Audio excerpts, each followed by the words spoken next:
Now we'll take a look at contacts management using Luxor. As with all the other modules, in contacts you can build yourself as many different views as you want based on any kind of criteria. You may build yourself views based on industry, based on location, etc. For example, let's say you're hosting an event in Toronto. It may be a training seminar, for example. You want to invite all the people that are local who are in Toronto. So you might build yourself a view and call it Toronto Contacts, where you filter by location, and the location is Toronto. What you would then do is select all the contacts and do a mail merge. Using the mail merge, you can do a mass mail out that's still personalized to each person. I'll show you how to do that now. We're going to go to Settings. Here we have email templates and print templates. I'm going to go to the email templates because we want to send them emails, and to the contacts templates. Now we're going to add a new template. Under the template name, you can call it whatever you want. The contacts themselves are not going to see this, so this is for your purposes. You can either make it private, so only you can see it, or public, meaning that anyone in the organization using Luxor will be able to see it. You might want to make it public so that other people are able to alter it. If you have lots of people working on the same campaign, they need access to it. For now, we'll just keep ours private, and you can do a little description for yourself so you know what it's about.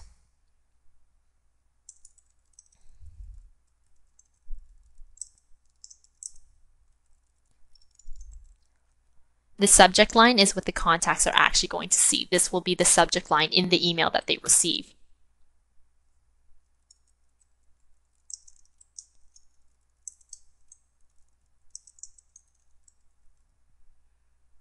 You can add attachments to the email. You can make it HTML, so if you want to add pictures and so on.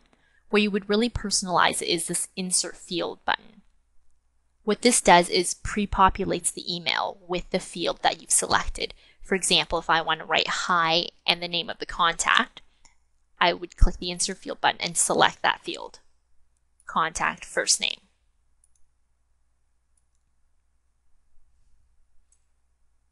This allows you to send the same email to as many different people as you want without having to go in and write each person's name individually.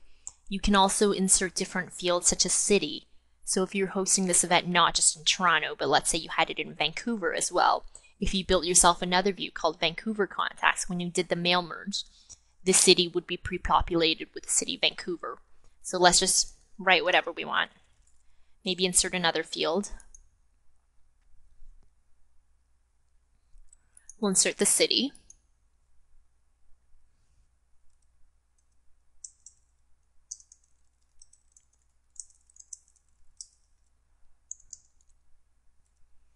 And then you would save and close that.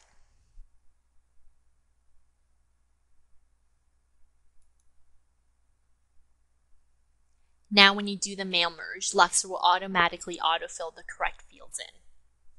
So that is how you would do a personalized yet mass email. Go back to contacts.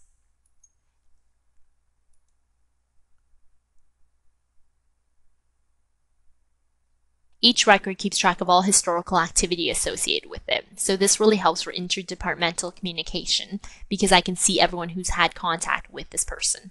In this case, it's always been Monica Toronto. But for example, if someone else had had an outgoing phone call and they recorded it here, we'd be able to see that. This makes it easier to communicate between departments to see who has touched each record. You can also see, for example, what support requests they've had. In this case, none, but if there had been some, then you would be able to look at and see what problems Jim Jones has had in the past. You can see any alerts that have been set up. There are no alerts set for Jim Jones, so we'll actually make one to see what alerts can do. Let's call it incoming email. Under alert type, you can select either activity alert or no activity alert. So you can be notified if the event occurs or if it doesn't occur, and also whether between yourself and the contact or between someone in the organization and the contact. Let's select an activity alert. So we want to be notified as soon as we receive an email from Jim Jones. Under the event type, you can select the activity or event. So I'll just go ahead and select incoming email. and update that. Here we decide on the frequency we want the alert to be triggered. I'm just going to set it at 1 day. And we'll save the new alert. Save and close. Now when we go back to Jim Jones and go to alerts, the alert has been set and it hasn't been triggered yet. Let's take a look at to-dos. Here, once it's completed, it's true, so we can see historical to-dos, and this one hasn't been completed yet. Let's say I'm Monica Toronto and I have indeed completed this, so I'll just check this off. I can now schedule a follow-up. So I click Schedule Follow-up. When I save, it'll prompt me to schedule a new follow-up or a new to-do. I can make the due date whatever I want. Subject, we'll just enter subject.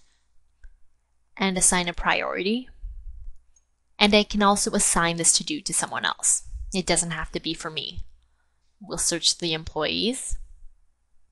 I want to assign it to the other Monica. Now I'll save and close. Let's go back to take a look at Jim Jones. Under to-dos, there's the one I just assigned to the other Monica, and it's due November 1st. Monica herself will be alerted to the fact that she has been assigned a to-do. She'll receive an email or an alert or both. And when she completes it, she'll go to it and do what I did. That is, she'll mark it off as completed, and then this false will become a true. She may also decide to schedule another to-do for herself, thus creating the circular motion of to-do creations and completions, which will all be recorded under activities. So that's contacts management. To learn more about Luxor CRM, please contact us today for a personalized product demonstration.